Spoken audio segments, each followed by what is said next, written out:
तो गाइज आज हम लोग यहाँ पे डिस्कस करने वाले हैं कि झारखंड पॉलिटेक्निक से सेपरेट आप बिलोंग करते हो। झारखंड पॉलिटेक्निक का आप स्टूडेंट हो, चाहे वो गवर्नमेंट कॉलेज से बिलोंग करते हो या फिर आप किसी प्राइवेट कॉलेज से बिलोंग करते हो। क्लियर, वो भी झारखंड पॉलिटेक्निक से। तो झारखंड पॉलिटेक्निक से आप बिलोंग करते हो और आपके मन में एक मोटो है, आपके मन में हॉफ है कि नहीं हमको यहाँ पे क्या करना है, बीटेक करना है। क्लियर, तो बीटेक करना है तो हर एक स्टूडेंट का मोटो होता है बीटेक करने के लिए कि जब भी हमारे झारखंड के अकॉर्डिंग हमारा कॉलेज हो और झारखंड के अकॉर्डिंग अगर हम सपोज बीटेक कर रहे हैं झारखंड स्टेट के अकॉर्डिंग, तो हमारा जो कॉलेज वो हमारा बीआईटी सिंधरी हो, हमारा जो डिग्री मिले बीटेक का वो हमारा बीआईटी सिंधरी से मिले। क्लियर, अधिकांश 99% स्टूडेंट का एक मोटो होता है। तो इसीलिए क्या करते हैं, बहुत स्टूडेंट डिप्लोमा से डिग्री का क्या करते हैं, तैयारी करते हैं। पिछले वीडियो में हम लोग यहाँ पे डिस्कस किए थे कि हर स्टेट के पिछले वीडियो में हम लोग यहाँ डिस्कस किए थे कि हम लोग यहाँ पे डिप्लोमा के बाद आप बीटेक करना चाहते हो तो क्या क्या रास्ते हैं, आप कैसे बीटेक कर सकते हो। तो उसका जो फर्स्ट टॉपिक था हम लोग यहाँ पे क्या डिस्कस किए थे कि लीड के अकॉर्डिंग यानी लेटरल एंट्री के अकॉर्डिंग। तो झारखंड बोर्ड जो आपको डिप्लोमा का स्टूडेंट को लेटरल एंट्री का एग्जाम कंडक्ट करवाती है उसका नाम क्या है, D2D, डिप्लोमा से डिग्री।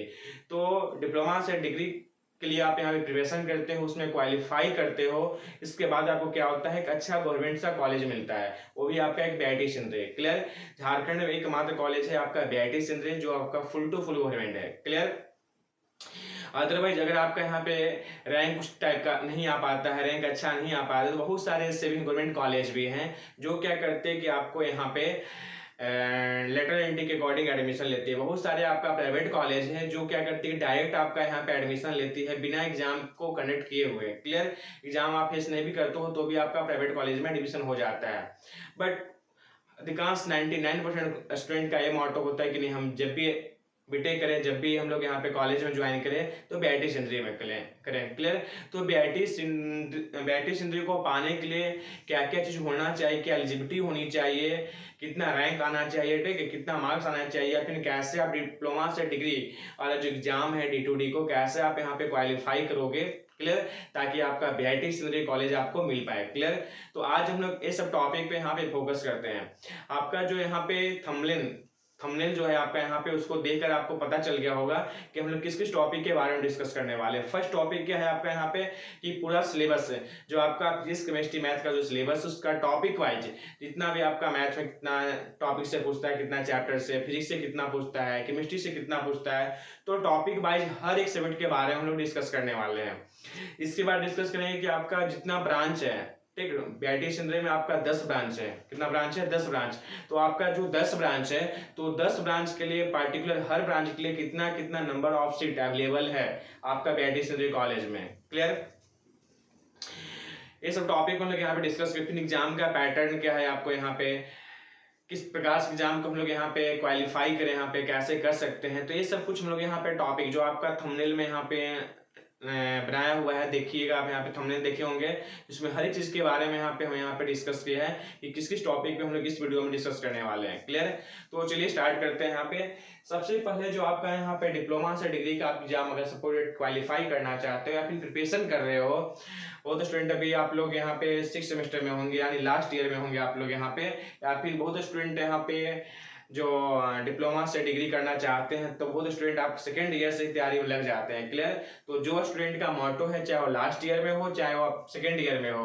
तो जिस स्टूडेंट का मोटो है कि हमको बीआईटी सिंधरी पाना है, ठीक है, तो उसके लिए क्या क्या चीज होना चाहिए, क्या क्या एलिजिबिलिटी होनी चाहिए, कैसे हम यहाँ पे प्रिपरेशन करें, तो आज हम लोग वो सब टॉपिक पे डिस्कस करने वाले हैं। क्लियर, तो सबसे पहले डिप्लोमा से डिग्री का जो एग्जाम होता है D2D का एग्जाम होता है वो आपका 11-12 का जो आपका फिजिक्स केमिस्ट्री मैथ होता है PCM, उससे आपका क्वेश्चन पूछता है। क्लियर, जो आपका क्वेश्चन होता है हर सब्जेक्ट से 50-50 नंबर का 50 नंबर का क्वेश्चन पूछता है हर सब्जेक्ट से, यानी आपका 3 सब्जेक्ट हो गया फिजिक्स केमिस्ट्री मैथ, तो आपका टोटल क्वेश्चन कितना हो गया आपका 150 क्वेश्चन होता है। क्लियर, और हर क्वेश्चन जो होता है आपका 1 नंबर का क्वेश्चन होता है, कितना नंबर का, 1 नंबर का, 1 मार्क्स का ईच क्वेश्चन आपका पूछा जाता है। क्लियर, इसके बाद क्या होता है निगेटिव, अगर मान लीजिए बाय द वे आप एक क्वेश्चन को रॉन्ग हो जाता है, आपका एक क्वेश्चन रॉन्ग हो जाता है तो आपका एक क्वेश्चन में 0.25 यानी 1/4, क्लियर, आपका क्या होता है कि नेगेटिव मार्क आपका कट जाता है, यानी 4 क्वेश्चन आप सही बनाए हो और एक क्वेश्चन आप यहाँ पे रॉन्ग कर देते हो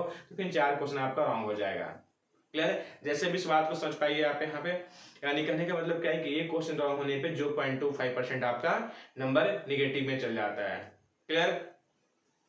तो ये तो आपके यहाँ पे किस सब्जेक्ट से कितना क्वेश्चन पूछता है, टोटल मार्क्स कितना होते हैं, ये सब चीज के बारे में। अब हम लोग यहाँ पे जानते हैं कि यहाँ पे जो आपका 3 सब्जेक्ट है, फिजिक्स, केमिस्ट्री और मैथ है। तो फिजिक्स, केमिस्ट्री और मैथ में किस किस टॉपिक से आपका यहाँ पे क्वेश्चन राइज होता है, कौन कौन सा चैप्टर आपको पढ़ना है, क्लियर, कौन कौन सा चैप्टर इंपॉर्टेंट है। तो देखिए यहाँ पे क्या है कि झारखंड पॉलिटेक्निक में आपका जो सिलेबस होता है फर्स्ट सेमेस्टर और सेकंड सेमेस्टर में फिजिक्स, केमिस्ट्री और मैथ पूछा जाता है। मैथ आपका थर्ड सेमेस्टर तक है, बट फिजिक्स, केमिस्ट्री आपका फर्स्ट सेमेस्टर और सेकंड सेमेस्टर में है। तो बार बार इस बात को बोलते हैं हम, यहाँ पे बार बार बोला जाता है, अगर आप डिप्लोमा का स्टूडेंट अगर फर्स्ट सेमेस्टर में सपोर्टेड हो तो अभी से आप फोकस करो। सपोर्टेड आपका मोटो है कि हमको बीटेक कॉलेज करना, बीटेक करना है तो D2D को क्वालिफाई करना है, तो अभी से आप प्रिपरेशन में लग जाओ कि फर्स्ट सेमेस्टर और सेकेंड सेमेस्टर का अगर फिजिक्स, केमिस्ट्री, मैथ है और थर्ड सेमेस्टर का मैथ भी, तो मैथ हो गया आपका 3 सेमेस्टर में, फर्स्ट, सेकेंड और थर्ड में, और फिजिक्स, केमिस्ट्री हो गया आपका फर्स्ट सेमेस्टर और सेकेंड सेमेस्टर में। तो ये सब का भी सपोर्टेड आप सेमेस्टर का भी यहाँ पे सब्जेक्ट को क्लियर कर लेते हो, फिजिक्स, केमिस्ट्री, मैथ को, तो भी आपका 50 से 60% चैप्टर जो है आपका यहाँ पे मैच करेगा। क्लियर? अब बाकी तो आप यहाँ पे अच्छा नंबर को लाने के लिए तो आपको यहाँ पे प्रिपरेशन करना पड़ेगा, अच्छे कॉम्पिटिटिव कंपटीशन का तैयारी करना पड़ेगा, ताकि आप यहाँ पे बहुत सारे स्टूडेंट वहाँ पे एग्जाम देते हैं और नंबर ऑफ सीट बहुत ही कम होता है VIT सेंट्री को पाने के लिए। क्लियर? तो देखिए जो आपका फिजिक्स का जो टॉपिक है, सबसे पहले आपको यहाँ पे फिजिकल वर्ल्ड एंड मेजरमेंट, आपका जो फर्स्ट सेमेस्टर में जो फर्स्ट चैप्टर आपका था, ठीक है, क्या था, यूनिट एंड मेजरमेंट था। तो आपका टॉपिक क्या है, physical world and measurement. Clear? ये आपका फिजिक्स का फर्स्ट टॉपिक है। इसके बाद है kinematics and law and motion. क्या है, काइनेमैटिक्स है आपका एक चैप्टर पढ़ना है, काइनेमैटिक्स है। इसके बाद जो आपका थर्ड चैप्टर है वो आपका लॉ ऑफ मोशन पढ़ना है। इसके बाद वर्क एनर्जी पावर, ये भी आपको सेमेस्टर वाला जो आपका सिलेबस था फर्स्ट सेमेस्टर में उसमें पढ़ना था। इसके बाद क्या है, motion of system and particles and the rigid body. Clear? ये आपका टॉपिक है, सॉरी चैप्टर है। इसके बाद है gravitation and the thermodynamics. Thermodynamics एक आपका चैप्टर पढ़ना है, किसमें, फिजिक्स में तैयारी कीजिएगा आप D2D का, तो इसके बाद ग्रेविटेशन चैप्टर पढ़ना रहता है। इसके बाद है property of the bulk matter, एक आपका एक चैप्टर है फिजिक्स में। इसके बाद जो नेक्स्ट चैप्टर है वो आपका बिहेवियर ऑफ गैसेस। इसके बाद है kinetic theory of gases, behaviour of gases का बिहेवियर क्या होते हैं, ठीक है, वो सब के बारे में डिस्कस करना है इस चैप्टर में, और kinetic theory of gases. Clear? तो आपका एक न्यू चैप्टर है। इसके बाद क्या है आपका ऑसिलेशंस एंड वेव्स है। इसके बाद है आपका इलेक्ट्रोस्टैटिक्स है। इसके बाद आपका करंट इलेक्ट्रिसिटी, ये आपका सेकंड सेमेस्टर में पढ़ना था फिजिक्स में। इसके बाद क्या, जिसमें आपको ओम्स लॉ, केसीएल, केवीएल के बारे में पढ़ना था, और भी विस्तार से पढ़ना है जब आप यहाँ पे D2D का तैयारी करोगे तो। इसके बाद है magnetic effect of the current. Clear? इसके बाद है यहाँ पे ऑप्टिक्स। ऑप्टिक्स जो आपका चैप्टर है 11 12 के लिए बहुत वेरी इंपोर्टेंट टॉपिक माना जाता है। और जब D2D का जब आप प्रिपरेशन कर रहे हो, D2D का आप तैयारी कर रहे हो, तो ये जो आपका यहाँ पे टॉपिक है ऑप्टिक्स, इसको बहुत ज्यादा यहाँ पे क्या करोगे, फोकस करोगे, ठीक, बहुत ज्यादा क्वेश्चन इससे राइज होता है। इसके बाद आपके यहाँ पे इलेक्ट्रोमैग्नेटिक इंडक्शन, शॉर्ट में लिख दिए हैं, electromagnetic induction and AC current है। क्लियर? अल्टरनेटिंग करंट है, ये आपका एक चैप्टर है। इसके बाद इलेक्ट्रोमैग्नेटिक वेव्स, ये भी एक चैप्टर है। इसके बाद है क्या है, dual nature of the matter and the radiation, इस चैप्टर के बारे में फोकस करना है आपको। इसके बाद एटम एंड न्यूक्लियस। इसके बाद इलेक्ट्रॉनिक डिवाइसेस। इलेक्ट्रॉनिक डिवाइसेस का मतलब हो गया आपको यहाँ पे, जब सेकेंड सेमेस्टर में आप पढ़े होगे, सेकेंड सेमेस्टर में इन करोगे, सपोज आप फर्स्ट सेमेस्टर में हो या फिर सेकेंड सेमेस्टर का स्टूडेंट हो या फिर सेकेंड सेमेस्टर पास आउट हो चुके होगे, तो इलेक्ट्रॉनिक डिवाइस, वहाँ एक सेमीकंडक्टर नाम का एक चैप्टर होता है। क्लियर? तो जितना भी सेमीकंडक्टर का टॉपिक है, आपको वो सब चीज को अगर आपका कॉन्सेप्ट क्लियर है सेकेंड सेमेस्टर का, तो बहुत यहाँ पे हेल्प मिलने वाला है। क्लियर? तो आपका इलेक्ट्रॉनिक डिवाइस में सेमीकंडक्टर क्या है, ये सब चीज के बारे में आपको पढ़ना है। इसके बाद आपका कम्युनिकेशन सिस्टम, इतना आप अगर चैप्टर को कवर कर लेते हो तो फिजिक्स में आपका यहाँ पे 50 नंबर आ पाएगा। क्लियर? तो इतना आपको टॉपिक को क्या करना है, क्लियर करना है, D2D को एग्जाम को क्लियर करने के लिए, क्वालिफाई करने के लिए है आपका फिजिक्स का चैप्टर है। क्लियर? तो बताएं इसमें क्या कि ऑप्टिक्स को सबसे पहले आप फोकस करो। इसके बाद इलेक्ट्रॉनिक डिवाइसेस का, फिजिकल वर्ल्ड एंड मेजरमेंट, ये भी आपका इंपोर्टेंट टॉपिक है, ग्रेविटेशन है, थर्मोडायनामिक्स है, ये सब आपका जो टॉपिक है। इसके बाद EMI एंड AC है, इलेक्ट्रोमैग्नेटिक वेव्स है, तो ये सब जो आपका कुछ कुछ टॉपिक जो हम इंपॉर्टेंट चैप्टर बताए, ये सबसे ज्यादा क्वेश्चन राइज होता है। क्लियर? तो आपको अगर अच्छा नंबर लाना है, बेटर नंबर लाना है, एक अच्छा रिजल्ट, अच्छा स्कोरिंग करना है, अच्छा रैंक लाना है, तो आप ऐसा नहीं कि आपको जो जो बताया गया टॉपिक उस पर फोकस करना है, इस पर तो फोकस करना ही है।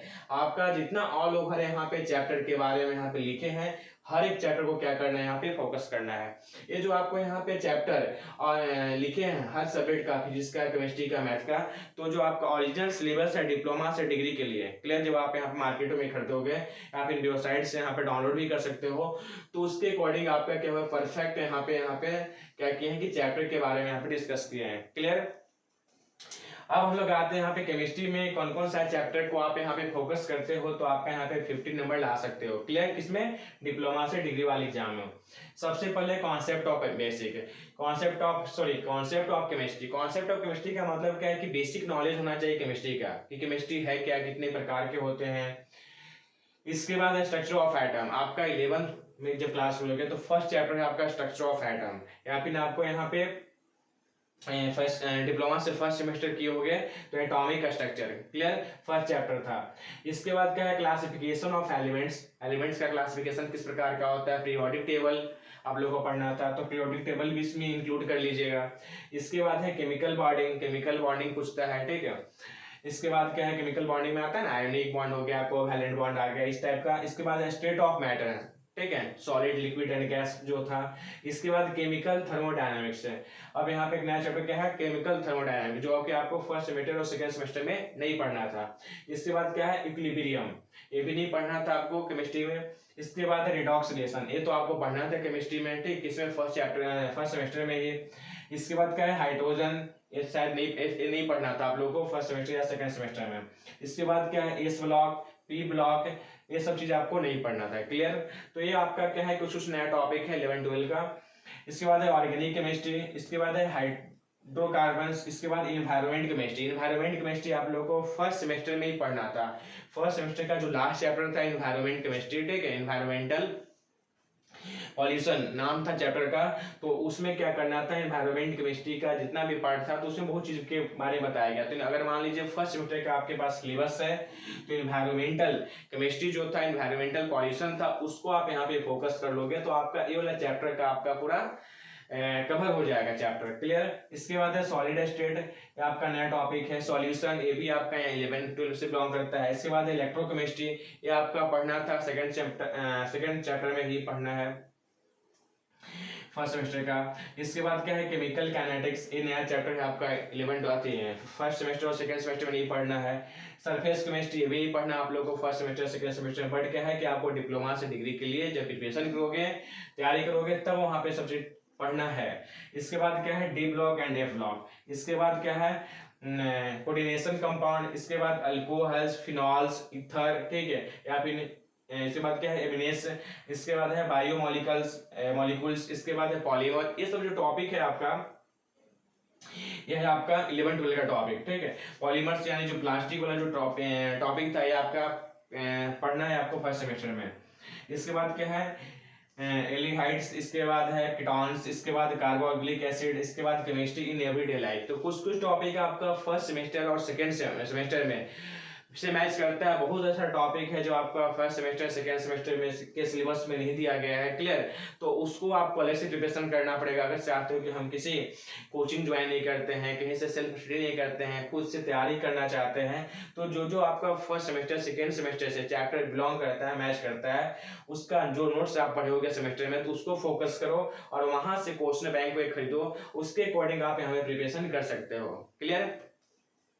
तो आपका मन है कैसे आप तैयारी करना चाहते हो, कोचिंग को ज्वाइन करना चाहते हो, या फिर आप यहाँ पे सेल्फ स्टडी करना चाहते हो, तो आपके ऊपर डिपेंड करता है कि आपको बीआईटी सिंदरी लेना है या प्राइवेट कॉलेज लेना है, फिर सेमी गवर्नमेंट कॉलेज लेना है।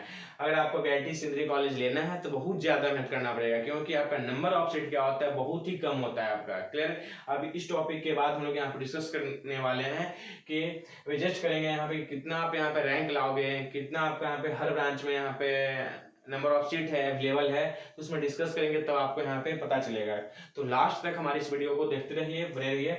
इसके बाद क्या है आपका यहाँ पे मैथ वाला टॉपिक। तो आपका जो मैथ नाम का जो सब्जेक्ट है, मैथ सब्जेक्ट है, उसमें आपका 50 नंबर का क्वेश्चन पूछता है। कौन कौन पूछ सकता है?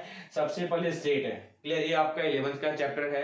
इसके बाद रिलेशन एंड फंक्शन। फंक्शन आप लोगों को पढ़ना है आपको फर्स्ट सेमेस्टर में, ठीक है, सेकंड सेमेस्टर में, बट क्या है कि रिलेशन नहीं पढ़ना है। तो ये आपका एक टॉपिक आपके 11 12 का आ गया।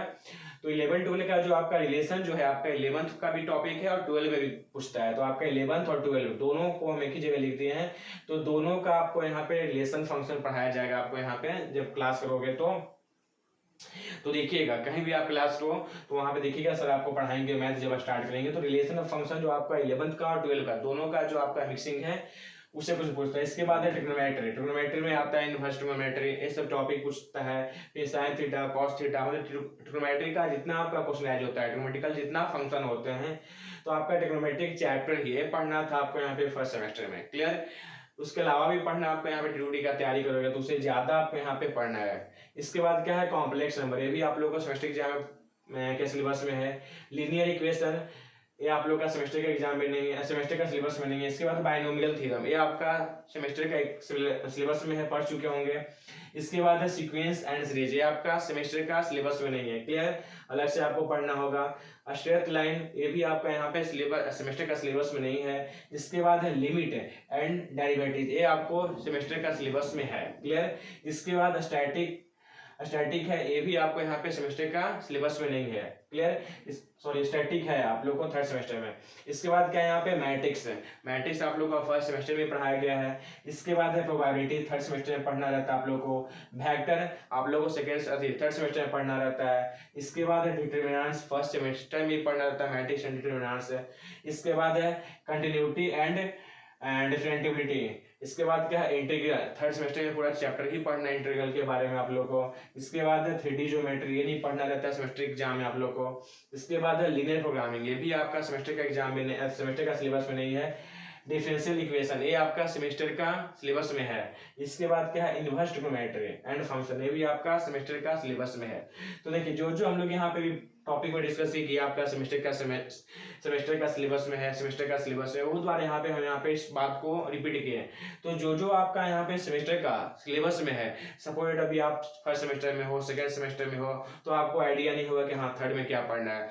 बट जो स्टूडेंट आप यहाँ पे फर्स्ट सेकंड थर्ड को क्रॉस कर चुके हो, पास कर चुके हो, उनको तो एक आइडिया है फिजिक्स केमिस्ट्री और मैथ का चैप्टर के बारे में कि क्या क्या चैप्टर फर्स्ट में पढ़ना था, क्या चैप्टर सेकंड में पढ़ना था, क्या चैप्टर थर्ड में पढ़ना था। अगर उनको तो अच्छे तरीके से आइडिया है और वो टॉपिक को यहाँ पे पढ़ भी चुके हैं। क्लियर, तो ये सब आपका जो चैप्टर है सेमेस्टर से मैच करता है उस पर तो आपको कमांड ऑलरेडी होना चाहिए। बाय द वे कमांड देंगे तो कमांड बनाइए और एक अच्छे तरीके से इस पर तैयारी कीजिए। क्लियर, तो हम लोग यहाँ पे क्या फोकस किए कि 50 नंबर का आपका यहाँ पे 150 नंबर का क्या होता है क्वेश्चन राइज होता है। यानी आपका 50 फिजिक्स, 50 मैथ और 50 केमिस्ट्री, टोटल हो गया आपका यहाँ पे 150 नंबर। और जो टोटल मार्क्स जो हो गया वो भी होता है आपका 150 नंबर का। क्लियर, स्टार्टिंग बताए थे। और आपका निगेटिव मार्क जो होता है 1/4, अगर मान लीजिए 1 क्वेश्चन को आप क्या करते हो रॉन्ग करते हो, क्लियर, तो आपका क्या होता है यहाँ पे 1/4 नंबर आपका क्या हो जाएगा निगेटिव में जाएगा। क्लियर, तो ये था आपका यहाँ पे सिलेबस के बारे में कि क्या क्या यहाँ पे सिलेबस है। तो सबसे पहले क्या फोकस करना है कि फिजिक्स केमिस्ट्री मैथ को यहाँ पे सबसे अच्छे से तैयारी कर लेना है। क्लियर, इसके बाद आपको यहाँ पे पता चल गया कितने कितने नंबर का पूछा जाता है। अब हम लोग यहाँ पे डिस्कस करेंगे, अब हम लोग यहाँ पे फोकस करेंगे आपको कि सपोर्टेड आपका यहाँ पे एग्जाम निकल जाता है यहाँ पे। क्लियर, तो आप IIT सिंधी लेना चाहते हो तो उसके लिए कितना रैंक आना पड़ेगा आपको। क्लियर, इसके बाद कितना रैंक आना पड़ेगा और कौन सा ब्रांच में कितना आपका सीट अवेलेबल है, तो इस टॉपिक पे हम लोग यहाँ पे क्या करेंगे, हम लोग यहाँ पे फोकस करने वाले हैं। तो हेलो गाइज, हम लोग यहाँ पे क्या डिस्कस कर रहे हैं, तो हम लोग यहाँ पे किसे अभी हम डिस्कस की कि जो हमारा सब्जेक्ट था क्या था, सब्जेक्ट था फिजिक्स केमिस्ट्री और मैथ है, तो उसमें कितना नंबर का क्वेश्चन आता है, क्या क्या टॉपिक था। अभी जस्ट हम लोग यहाँ पे डिस्कस करेंगे कि आपका यहाँ पे अगर सपोज आप यहाँ पे क्वालिफाई कर लेते हो तो आप ब्रांच लेना चाहते हो तो IIT सिंधी में कौन सा ब्रांच के लिए कितनी सीट अवेलेबल है। क्लियर, तो इस टॉपिक को हम लोग यहाँ पे फोकस करते हैं। ये वेरी वेरी इंपॉर्टेंट आपका यहाँ पे नॉलेज होना चाहिए, वेरी वेरी टॉपिक है। क्लियर, उसके बाद वाले इसके बाद क्या सबसे पहले सपोर्ट आपका इलेक्ट्रिकल इंजीनियरिंग से बिलोंग करते हो, आपका डबल या फिर ट्रिपल ई ब्रांच है। झारखंड पॉलिटेक्निक में 2017 के बाद ट्रिपल ई नाम का भी एक ब्रांच आ गया है। क्लियर, उसके पहले केवल इलेक्ट्रिकल इंजीनियरिंग था, 2017 के बाद जो आपका सिलेबस चेंज हुआ है उसमें ट्रिपल ई नाम का एक और ब्रांच है तो जिसके बहुत स्टूडेंट यहाँ पे कोर्स करते भी हैं। तो जिसका डबल ई और ट्रिपल ई ब्रांच है, यानी इलेक्ट्रिकल इंजीनियरिंग से सपोर्ट आप बिलोंग करते हो और आप यहाँ पे D2D का एग्जाम D2D का एग्जाम क्वालिफाई किए हो, तो वहाँ पे आपका BIT सिंधी में 14 सीट अवेलेबल है। कितना सीट है? 14 सीट। क्लियर। अगर आप यहाँ पे मैकेनिकल का स्टूडेंट हो, तो मैकेनिकल का स्टूडेंट हो तो उसके लिए यहाँ पे क्या है, 12 सीट अवेलेबल है। इसके बाद सपोर्ट आप यहाँ पे केमिकल का स्टूडेंट हो, केमिकल से डिप्लोमा किए हो, तो आपको यहाँ पे कितना है, यहाँ पे 11 सीट यहाँ पे क्या है, अवेलेबल है। क्लियर। इसके बाद सपोर्ट आप यहाँ पे कंप्यूटर साइंस से क्या करते हो, डिप्लोमा किए हो, तो कंप्यूटर साइंस में कितना सीट अवेलेबल है, 5 सीट अवेलेबल है। क्लियर। इसके बाद आपका इलेक्ट्रॉनिक्स ब्रांच है, उसके लिए आपका यहाँ पे 7 सीट अवेलेबल है। एक बात और बता रहे हैं कि जिस ब्रांच से आप यहाँ पे बिलोंग करते हो, उसी ब्रांच से आप क्या कर सकते हो, यहाँ पे बीटेक कर सकते हो। ठीक है, उसी सीट, वही आपका सीट मिल पाएगा यहाँ पे, किसमें, BIT सिंधी में। ऐसा नहीं कि आप यहाँ पे मैकेनिकल से डिप्लोमा किए हो, आप यहाँ पे चाहोगे सिविल में चल जाए। क्लियर। तो ऐसा यहाँ पे रूल नहीं है। इसके बाद क्या है कि सपोर्ट आपका यहाँ पे IT से डिप्लोमा किए हुए इंफॉर्मेशन टेक्नोलॉजी से, तो आपका यहाँ पे 2 सीट अवेलेबल है मात्र, किसमें, BIT सिंधी में। इसके बाद अगर आप मेटलर्जी से, मेटलर्जी तो बहुत कम ही जगह है, एक है आपका यहाँ पे धनबाद में, ठीक है, GP धनबाद में। इसके बाद यहाँ पे आदितपुर में। तो यहाँ पर क्या है, मेटलर्जी ब्रांच से सपोर्ट आप यहाँ पे डिप्लोमा किए हो, तो उसके लिए 6 सीट अवेलेबल है। कितना? 6 सीट। क्लियर। अगर आप यहाँ पे माइनिंग का स्टूडेंट हो, माइनिंग का मतलब GP निरीक्षक से माइनिंग किए हो, GP भागा से माइनिंग किए हो, कोडरमा से माइनिंग किए हो, इसके बाद धनबाद में एक और प्राइवेट कॉलेज है पीएमआरई के, उससे आप में यहाँ पे किए हो, तो या फिर किसी भी कॉलेज से, यहाँ पे प्राइवेट या फिर गवर्नमेंट किसी भी कॉलेज से माइनिंग किए हो और डिप्लोमा करे, उसके लिए अगर डिप्लोमा से बीटेक किए हो और डिप्लोमा माइनिंग से डिप्लोमा किए हो और बीटेक करना चाहते हो माइनिंग से ही, तो आपका 5 सीट अवेलेबल है। किसमें? आपका माइनिंग में। प्रोडक्शन इंजीनियरिंग में कितना है आपका, 13 सीट अवेलेबल है। इसके बाद सिविल में कितना है, मात्र 10 सीट अवेलेबल है। क्लियर। तो ये तो आपका हो गया कि number of seat her branch का। क्लियर। एक बात इंपॉर्टेंट क्या है, अगर सपोर्ट आप यहाँ पे इलेक्ट्रिकल इंजीनियरिंग का स्टूडेंट हो, electrical and double E triple E का स्टूडेंट हो, तो ऐसा नहीं कि आपको केवल इलेक्ट्रिकल इंजीनियरिंग मिल सकता है। आपको इलेक्ट्रिकल से मैच करते हो, इलेक्ट्रिकल का आप स्टूडेंट हो, तो आप इलेक्ट्रिकल प्लस आप इलेक्ट्रॉनिक्स में जा सकते हो, जो आपका सीनियर ब्रांच है। ठीक है, पहले कुछ ब्रांच। इसके बाद सपोर्ट आप यहाँ पे मैकेनिकल से बिलोंग करते हो, मैकेनिकल का स्टूडेंट हो, मैकेनिकल से डिप्लोमा किए हो, तो आप यहाँ पे प्रोडक्शन इंजीनियरिंग में जा सकते हो। क्लियर। या फिर यहाँ पे देखिए ऑटोमोबाइल यहाँ पे बीटेक में नहीं किया हुआ है, बीटेक नहीं दिया हुआ, बट क्या है कि आपका यहाँ पे GP खुटरी हो गया, KK पॉलिटेक्निक कॉलेज हो गया, और ये बहुत सारे प्राइवेट कॉलेज है जहाँ पे आपको नंबर ऑफ सीट ऑटोमोबाइल की बहुत कमी है। क्लियर। तो जो स्टूडेंट ऑटोमोबाइल का है, यहाँ तो ऑटोमोबाइल यहाँ पे नहीं दिया हुआ है, तो जो स्टूडेंट ऑटोमोबाइल से डिप्लोमा किए हैं, तो वो कौन सा ब्रांच में जाएंगे, तो उनके लिए क्या है आपका यहाँ पे प्रोडक्शन इंजीनियरिंग में जा सकते हैं, या फिर वो मैकेनिकल इंजीनियरिंग से बीटेक कर सकते हैं। क्लियर। अगर आप यहाँ पे कंप्यूटर साइंस से आप डिप्लोमा किए हो, तो क्या जा सकते हो, कंप्यूटर साइंस में अगर मान लीजिए आपको सीट नहीं मिल पा रहा है, तो आप यहाँ पे IT में जा सकते हो। क्लियर। इंफॉर्मेशन टेक्नोलॉजी वाले में, या फिर IT से बिलोंग करते हो, अच्छा रैंक आया है, तो कंप्यूटर साइंस से आप बीटेक कर सकते हो। तो ये आपका पैरेलल या फिर सिंगल जो बोलिए, ठीक है, ये सब आपका ब्रांच है। इसके बाद क्या होगी आपके यहाँ पे कि आप सपोर्ट आप यहाँ पे सिविल हो, ठीक है, सिविल से आप यहाँ पे डिप्लोमा किए हो। एक है आपका आर्किटेक्चर ब्रांच, क्या है आपका आर्किटेक्चर ब्रांच, तो जो आपका आर्किटेक्चर ब्रांच है, तो वो भी क्या करता है, सिविल के जैसा है, सिविल का सिमिलर है। तो आर्किटेक्चर ब्रांच से भी डिप्लोमा हो रहा है 2017 के बाद नया झारखंड में। तो क्या हो रहा है कि आपका जो आर्किटेक्चर से आप यहाँ पे डिप्लोमा कर रहे हो, तो आप यहाँ पे सिविल ब्रांच में क्या कर सकते हो, एडमिशन ले सकते हो बीटेक में। क्लियर। ये आपका बेनिफिट है।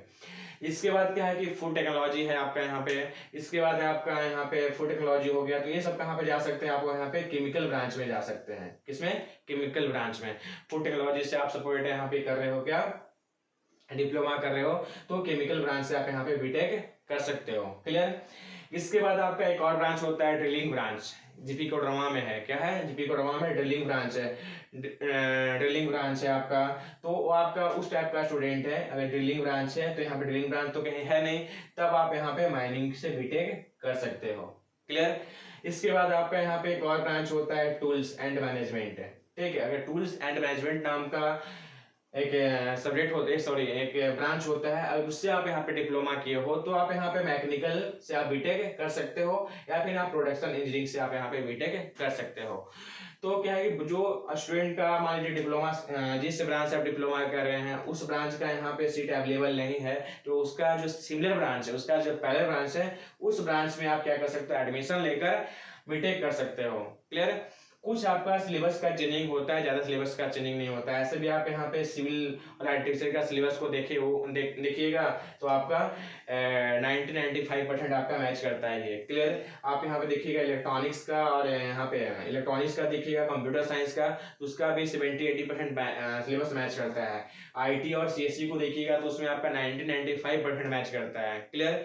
मैकेनिकल का, प्रोडक्शन का देखिएगा तो उसका भी सिलेबस आपका 80 से 95% मैच करता है। तो ऐसा बहुत सारे सिमिलर ब्रांच है आपका। क्लियर। तो जिसके कारण से क्या होता है कि सिलेबस आपका मैच करता है। जैसे आपका डबल ई ट्रिपल ई जो ब्रांच है उसका भी आपका 70 से 80% क्या करता है, हर सेमेस्टर में आपका सिलेबस मैच करता है। क्लियर। तो ये था आपका नंबर ऑफ शिफ्टें किसमें, बीआईटी सिंधी में, कि आपको अगर मान लीजिए क्वालिफाई कर लेते हो तो आपको यहाँ पे काम देगा। क्लियर। इसके बाद देखिए टोटल आपका यहाँ पे कीजिएगा तो 89 सीट है। कितना आपका सीट है, आपका टोटल 89 सीट है किसमें, बीआईटी सिंधी में लेटरल एंट्री के लिए। क्लियर। और टोटल आपका अगर सीट की बात किया जाए यहाँ पे ऑल, तो 680 सीट है। क्लियर। और टोटल लेटरल एंट्री के लिए कितना सीट रखा गया है आपको यहाँ पे, 89। क्लियर। बीआईटी सिंधी में क्या है कि अगर आप जनरल कास्ट से बिलोंग करते हो तो 1 रैंक से लेकर आपको यहाँ पे लाना पड़ेगा कितना, 70 रैंक, ठीक, 70 रैंक। क्लियर। 68 होना ही चाहिए, ठीक है। क्या नाम चाहिए यहाँ पे, 71 से लेकर 70 रैंक आपको यहाँ पे लाना पड़ेगा, तब जाके यहाँ पे क्या कर पाओगे, जनरल कास्ट से बिलोंग करते हो तब जाके यहाँ पे बीआईटी सिंधी में आपको मिल पाएगा। क्लियर।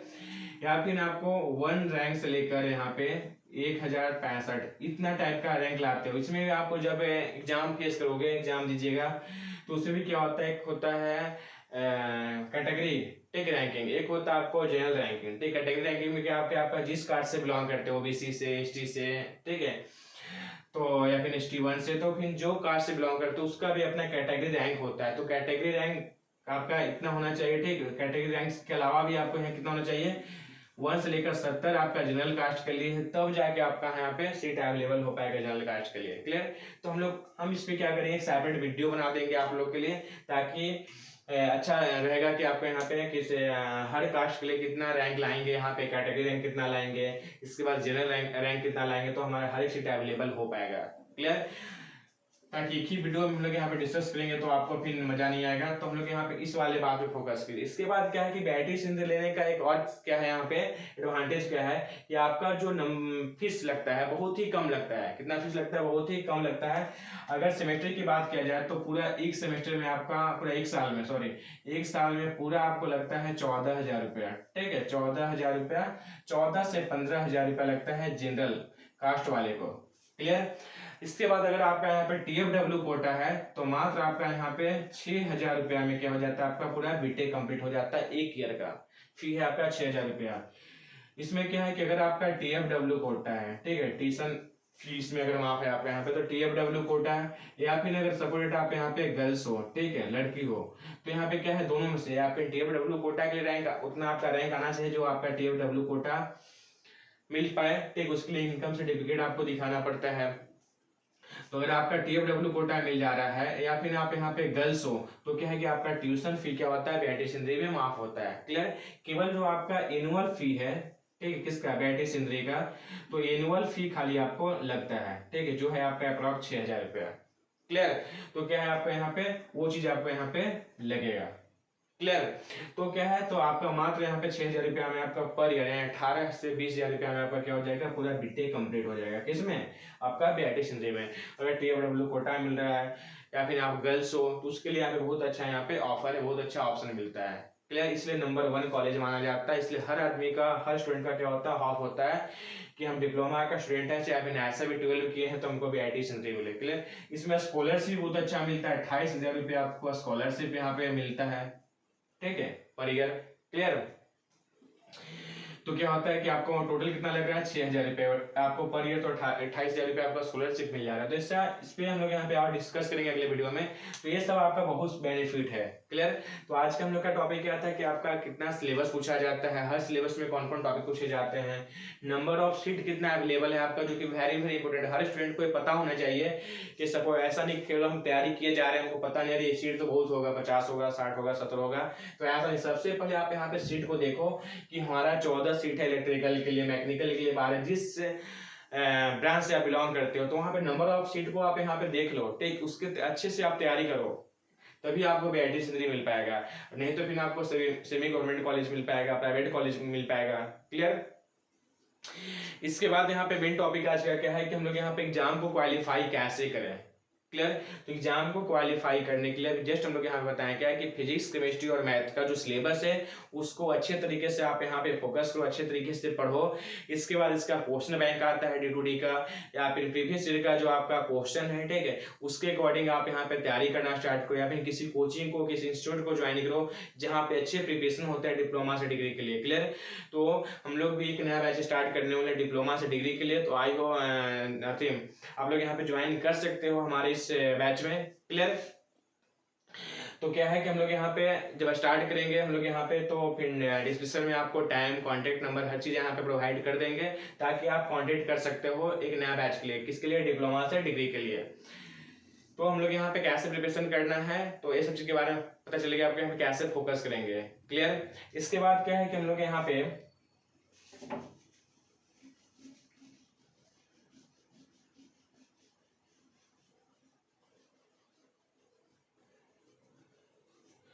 तो ये सब आपका यहाँ पे बेनिफिट देखने को मिला कि बैटरी सीरीज में कैसे हम लोग यहाँ पे जा सकते हैं। क्लियर। फिर हम लोग यहाँ पे एक नए वीडियो के साथ मिलते हैं। अगर आपको कुछ कंफ्यूजन हो, कुछ प्रॉब्लम हो, ठीक है, तो हमारे कमेंट बॉक्स में जाइए और कमेंट कीजिए। क्लियर। आई होप आप लोग को आज पता चला होगा बैटरी सीनरी में जाने के लिए क्या रैंकिंग आना चाहिए, कितने नंबर ऑफ ब्रांचेज हैं, क्या क्या आपका डिप्लोमा से डिग्री के लिए आपका सिलेबस होना चाहिए। आज का मेन टॉपिक था कैसे कैसे आपका जो फिजिक्स, केमिस्ट्री, मैथ है, हर सब्जेक्ट में कौन कौन सा चैप्टर से आपका क्वेश्चन राइज होता है, किस किस टॉपिक पे ज्यादा हम लोग यहाँ पे फोकस करेंगे। क्लियर। तो आज इस सब टॉपिक के बारे में हम लोग यहाँ पे डिस्कस किए हैं। क्लियर। तो आई होप आप लोगों को आज का क्लास बहुत अच्छा लगा होगा, आज का वीडियो बहुत अच्छा लगा होगा, ठीक है। और आज का जितना इन्फॉर्मेशन दिए हम लोग यहाँ पे बीआईटी सिंधी के बारे में, वो आप लोगों को शायद पता चले। क्लियर है, अच्छा लगा। इसके बाद फिर और हम लोग यहाँ पे एक नए वीडियो के साथ मिलेंगे, उसमें आप लोगों को पूरा क्लियर बताएंगे कि पूरा बीआईटी सिंधी के लिए यहाँ पे कितना आपको यहाँ पे रैंकिंग लाना पड़ेगा हर एक कास्ट से। अगर आप जनरल से बिलोंग करते हो जनरल के लिए, ओबीसी के लिए, एसटी के लिए, एसटी SC 1 के लिए, ठीक है, तो हर एक कास्ट के लिए क्या करेंगे हम लोग यहाँ पे अगले वीडियो में यहाँ पे डिस्कस करेंगे कितना रैंक आना चाहिए, कितना इसका एक्चुअली फी स्ट्रक्चर है आपका यहाँ, तो अप्रॉक्स बताएं आपको। क्लियर। हॉस्टल का फैसिलिटी क्या है, तो हर एक चीज आपको बीआईटी सिंधी के बारे में हम लोग यहाँ पे डिस्कस करेंगे अगले वीडियो के साथ। अदरवाइज आज का भी टॉपिक में, आज का क्लास में, आज का वीडियो में अगर कोई कंफ्यूजन रह गया हो तो हमारे कमेंट बॉक्स में जाइए और कमेंट कीजिए। क्लियर। और वीडियो अच्छा लगा तो हमारे वीडियो को लाइक करें और चैनल को सब्सक्राइब करें, ताकि इस प्रकार का और अच्छा से अच्छा वीडियो आप लोग को मिल पाए। क्लियर। और अपने जो आपका फ्रेंड है जो डिप्लोमा से बिलोंग करते हो, अपने फ्रेंड को ज्यादा से ज्यादा वीडियो को शेयर कीजिए। एक बात और बताने जा रहे हैं कि अगर मान लीजिए आप लोग का इसी तरह, ठीक है, हमको एक मोटिवेट करते रहें, आप लोग हमारे वीडियो को शेयर करते रहें, हमारे वीडियो को लाइक करते रहें, पूरे अच्छे तरह से पूरा फुल टू फुल वीडियो को वॉच करते रहें, तो हम क्या करेंगे, एक आपका यूट्यूब पे ही आप यहाँ पे जल्दी से लाइव आएंगे, कोशिश करेंगे, ठीक है। आप लोग का अगर ऐसा ही हमारे वीडियो को लाइक करते रहें, शेयर करते रहें, और यूट्यूब के माध्यम से ही आप लोग यहाँ पे जो स्टूडेंट मान लीजिए सेमेस्टर में क्लास नहीं कर पा रहे हैं, जो स्टूडेंट मान लीजिए डिप्लोमा से डिग्री का यहाँ पे क्लास नहीं कर पाइएगा, मान लीजिए कोचिंग के, या फिर बहुत जिसका फैमिली बैकग्राउंड अच्छा नहीं है, तो कोशिश करेंगे कि यूट्यूब के माध्यम से उसको हम यहाँ पे कोर्स यहाँ पे प्रोवाइड कर सकें। तो उसके लिए आप लोग को बहुत ज़्यादा कोऑपरेट करना पड़ेगा हमको, ताकि हम आपको यहाँ पे आपका कॉपरेशन जितना रह पाएगा, जितना आप हमको कॉपरेट कर पाओगे, हम भी उतना आपको कॉपरेट करेंगे, ताकि बहुत जल्दी हम आपको वीडियो पे यूट्यूब पे लाइव आ सकें आप लोग के अकॉर्डिंग। क्लियर। आप लोग जितना हमारे लिए मेहनत करोगे, ठीक है, हम भी उतना आपके लिए मेहनत करेंगे, तो जितना जल्दी हम आपके यूट्यूब चैनल पे लाइव आ सके, और आपका जो यहाँ पे डिप्लोमा से डिग्री के लिए जो आपका यहाँ पे सिलेबस है, उसको हम लोग यहाँ पे डायरेक्ट लाइव के अकॉर्डिंग ही आपको यहाँ पे क्लास करवा पाए। क्लियर। क्लास प्रोवाइड कर पाएंगे। क्लियर। तो फिर एक नए वीडियो के साथ मिलते हैं अगले क्लास में। Okay bye, thanks all of you.